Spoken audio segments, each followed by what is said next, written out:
September 22, 2018, Knoxville, Tennessee, USA. Florida Gators running back Jordan Scarlett, 25, runs the ball against the Tennessee Volunteers during the first half at Neyland Stadium. Mandatory credit, Randy Sartin-USA Today Sports 8. Florida Gators made their presence known as the biggest job interview of their lives this past week. All 8 Gators, Chauncey Gardner-Johnson, Jawaan Taylor, Jordan Scarlett, Cece Jefferson, Jachai Polite, Martez Ivey, Fred Johnson, Vosean Joseph made the trek to Indianapolis, Indiana with 5, Scarlett, Jefferson, Gardner-Johnson, Taylor, and Polite participating in at least one part of the workout.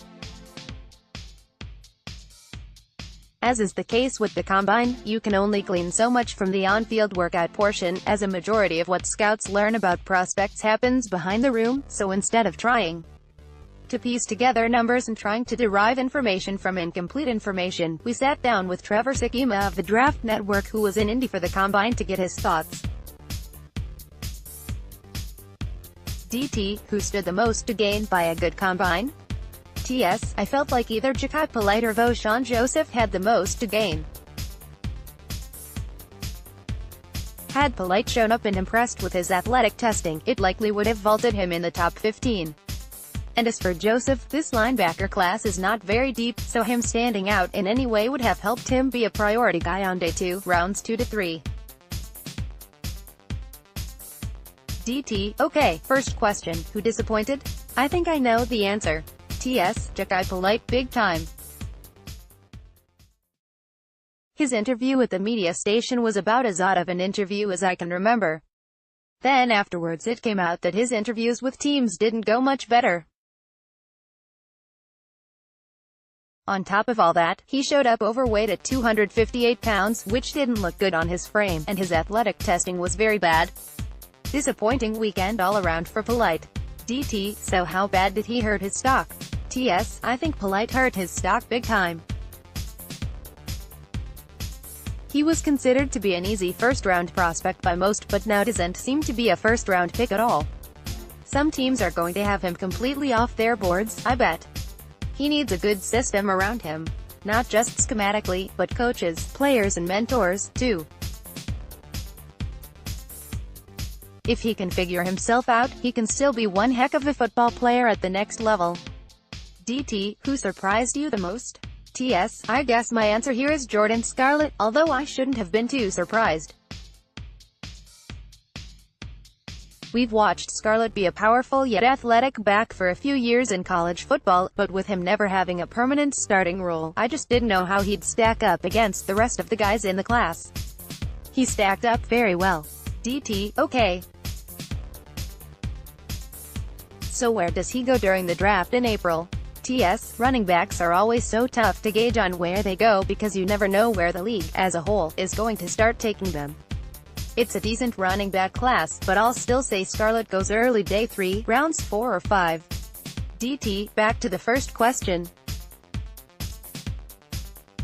Vosean Joseph didn't participate due to a hamstring issue. How much does that matter? TS, I think it mattered in the sense that if he would have participated and performed well, he would have solidified himself as a top 100 pick. But now with just the potential pro day numbers, who knows? I don't think it hurt him by not participating, but it was a missed opportunity to help his stock down the stretch. DT, who should we not be surprised to see drafted earlier than most think? TS, Chauncey Gardner-Johnson. He's going to go in the first round, and he should, but it has taken people a long time to realize that. CGJ's 2017 tape was bad, but his 2018 was much improved. He has size, speed and swagger, which is the holy trinity, if you will, for a first-round defensive back. DT, where does Chauncey Gardner-Johnson play at the next level? TS, he's going to play in that big nickel role that is taking NFL defenses by storm.